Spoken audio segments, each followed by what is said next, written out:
अर्थात आदितीच्या पोटी देवता जन्माला आल्या, तनूच्या पोटी दानव जन्माला आले, दितीच्या पोटी राक्षस जन्माला आले, कद्रूच्या पोटी सर्प जन्माला आले, दीनतेच्या पोटी गरुड संपाती वगैरे जन्माला आले, त्यानंतर कनकदंडा हिच्या पोटी हिरे माणिक मोती जन्माला आले. अखिल विश्व कश्यप ऋषींच्या 36 पत्नींच्या मुलांमधून झालं. तुम्ही आता काय म्हणाला?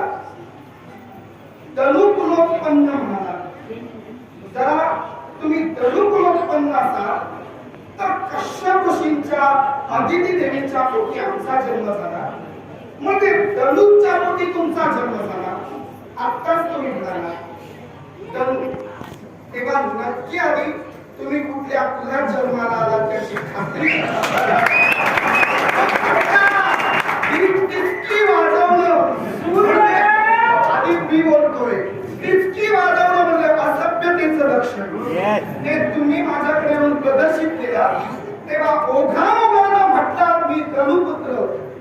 जर तुम्ही दनुपुत्र असाल तर मला तुम्हाला सिद्धता करून द्या, आणि दनूंच्या कुशकुलातील जन्माला आलेले पुत्र नसाल तर आधी दाती पुढे घेऊन मला शरण द्या, परिचय द्या. शरण येणारा मी नव्हे, मी दनुकुल का म्हणालो? मला एक बायको होतं. सूर्यदेव किती जागृत आहे.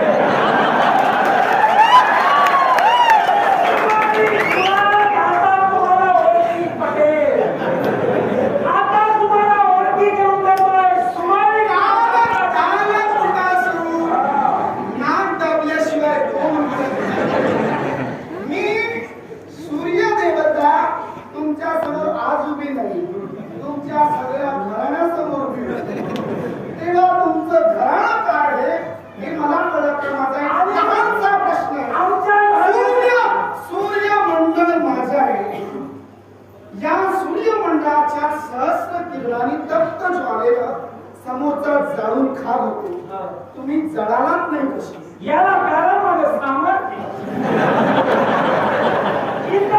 तुम्ही आपला लक्षात ठेवा. मी तुमच्या समोर आलो याचा अर्थ तुम्ही निस्तेज झाला. दुसरी गोष्ट, आमच्या कुलाचं तुम्ही म्हणालात, आमच्या कुटुंबाचं म्हणालात, खरा सत्यालाच तुम्हीच केला.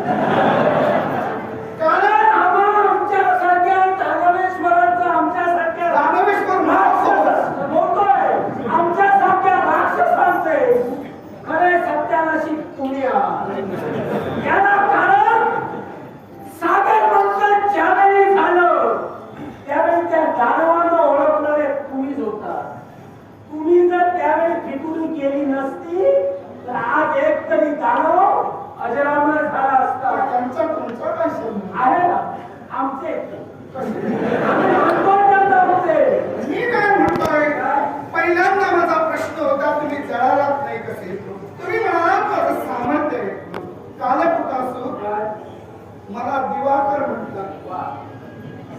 कदाचित इतर कोणाला दिवाकर कोणी माहीत नसते.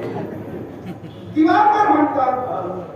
दिवाकर पाहत होता नवीन कुणीतरी उदयाला आलेला उदयोन्मुख या सूर्यमंडळाकडे येतोय. तेव्हा नेमकं काय प्रकरण आहे ते विचारूया. त्यामुळे अगोदर जाणूया नको. प्रश्न जर आणि विचार जर रास्त नसतील तर नंतर जाऊया. तेव्हा सूर्यमंडळात येऊन पुन्हा पुन्हा तुम्ही दनूचं नाव घेता, दानवेश्वर नाव घेता. जरा तुमच्या कुळाचा विस्तार ऐकू दे. सुमारीच्या कुळात आमचा जन्म झाला आणि त्याच क्रोधामान हो अपमानासाठी इथपर्यंत आलोय.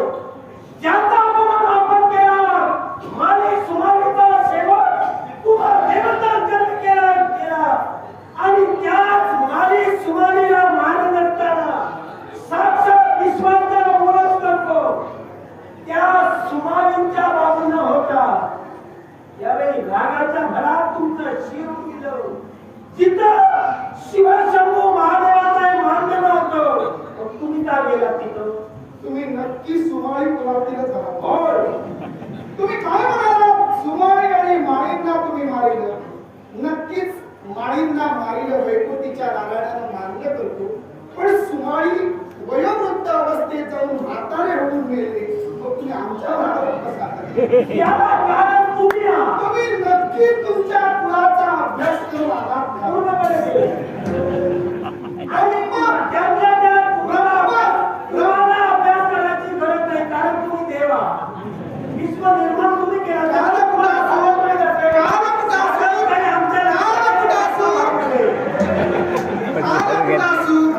ब्रह्मदेव ब्रह्मदेवांपासून हेती प्रहेती जन्माला लागतो.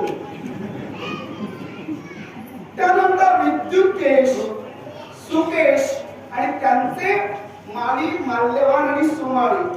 आता जर ब्रह्मदेवांचे पुत्र हेती प्रहेती आणि हेती प्रहेतींचे पुत्र विद्युतकेश, त्यांचे सुकेश, त्यांचे माळी, सुमारी, माल्यवान, तर तुम्ही आधी सुमारी कुळातील कसे खाणार? तुम्ही ब्रह्म कुळातील तरी असायला हवे, उन्हापेक्षा हेती प्रहेतींच्या कुळातील असायला हवे. कुळाची शाखा मुख्यत्वाकडून सांगितली जाते, मग तुम्ही कसं का सांगितलं? पण ती शाखा तुम्हाला माहित नाही. देवा देवा म्हटल्यानंतर कळायला हवं. मी तर फक्त आलोय सुनावणी पूर्ण करण्यासाठी. या सूर्याचा अस्त करायचा आहे. ते आतापर्यंत घडलं नाही, ते आज मी घडलं नाही. पुन्हा चुकला. तुम्हाला जेवढ्या सूर्याचा अस्त करण्याचा यापूर्वी कधी खंड नाही म्हटलं होय ना?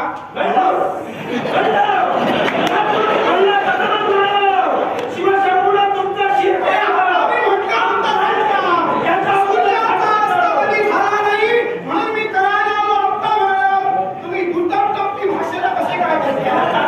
फसवायचंय मला.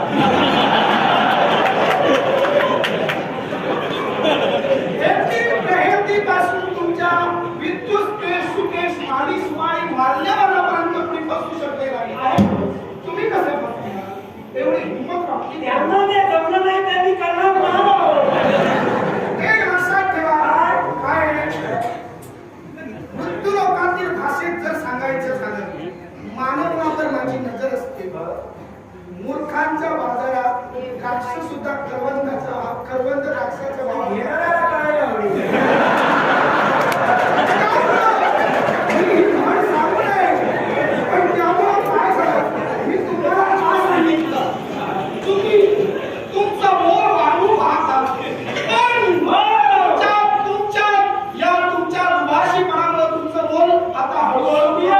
झालं तरी चालेल, पण माझी सवय कशी आहे, मी उडी टाकताना अशा ठिकाणी टाकतो तिथं समोर वाघ हवा.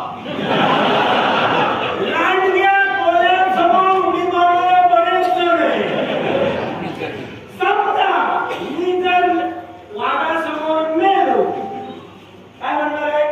वाघानं खाऊन गेला. समजा हा वाघ जर इथून पळून गेला, नाव वाघाला पडलं. तुला एक सांगतोय, वाघासमोर आलेला प्राणी म्हणजे कोणतरी तुम्ही ठरवा. मला काही तसं नाही. समजा या युद्ध संग्रामात जर तुम्ही पळून गेला, तर आम्हाला सुद्धा या प्राण्याचं नाव सांगायला बरं पडून ते नाव ठेवणारे त्यात तुम्ही बोलताय. नाव ठेवणारे इथं नाही. फक्त कार्य करा, कर्म करा. सुमारी, माली वगैरे वगैरे यांचा सूर खावाने